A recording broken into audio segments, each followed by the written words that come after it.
Antibiotics can reach the environment through various pathways, and some of the main contributors are agriculture, wastewater treatment plants, aquaculture, and pharmaceutical manufacturing. This is because in agriculture, antibiotics are widely used in livestock farming to promote growth and prevent disease in animals, but a significant portion of the antibiotics given to animals is excreted in their feces and urine, which can enter the environment through manure spreading or runoff or leaching into soil and water. Wastewater treatment plants, while these facilities are designed to remove pollutants, they may not effectively eliminate all antibiotics, leading to their release into the environment through treated effluent, because we have to remember that they are not like clean water. It's water that human and animals waste containing antibiotics is often the one that is treated, is the one that is used for different purposes and etc. But it's water that has already been used, and for that reason it could have like a little bit of like remain of pollutants. Even though it's supposed that it's treated, you can always find a little bit of some pollutant in the water. In aquaculture, antibiotics are also used in fish farming to control infections. As with livestock farming, antibiotic residues can be released into water bodies through fish excretion and waste. Because remember, if we give the fish some antibiotic, when he poops, his excretion is gonna have like a little bit like a rest of some antibiotic, and it ended up on the environment. And I think that the most obvious one is on the pharmaceutical manufacturing, because we have to remember that the production of antibiotics and other pharmaceuticals can lead to the release of these substances into the environment through industrial wastewater. I think that this one kind of leads to the wastewater treatment plants, because a lot of times the wastewater that they like had extra, or to give it another use, to recycle, to use it more effectively, sometimes this water goes to wastewater treatment plants to be able to use it again. But again, if it's water that was used in a pharmaceutical manufacturing place, of course it's gonna have like a residue of the product that we were manufacturing. You're gonna have a little bit of it, a fraction of it, a part of it on the water, a little particle. With all this information said, I know it kind of sounds like, oh god, like there's antibiotic everywhere, and like almost every water has antibiotic in it. And let's address the concerns about the presence of antibiotics in the environment. Doing a small research, I found three principal concerns that many authors were writing about. That was antibiotic resistance, ecological impact, and human health. Speaking of the ecological impact, antibiotics can disrupt natural microbial communities in the environment, affecting ecosystem health and balance.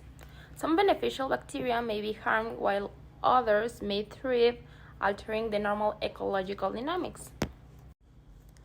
One of the most significant concerns is antibiotic resistance, which is the development and spread of antibiotic-resistant bacteria. When antibiotics are present in the environment, bacteria can be exposed to low doses over time, providing opportunities for them to develop resistance to these drugs.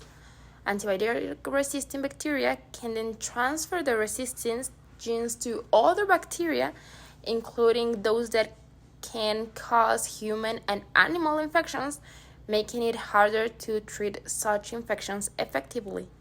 And speaking on human health, antibiotic residues in water bodies can enter the food chain through aquatic organisms and eventually reach humans.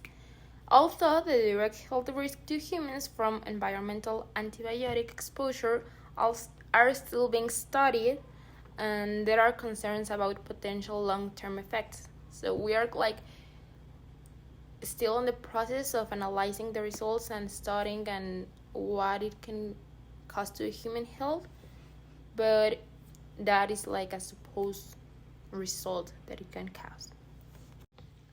To minimize the problem of antibiotics in the environment, several strategies can be employed. I'm going to explain a little bit of each one that I proposed. There are 6.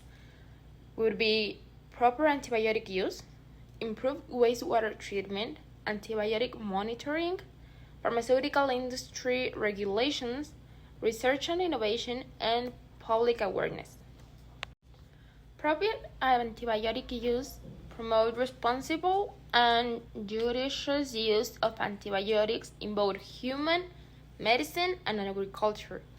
This involves using antibiotics only when it's necessary, adhering to prescribed dosages, and avoiding the use of antibiotics as growth promoters in livestock.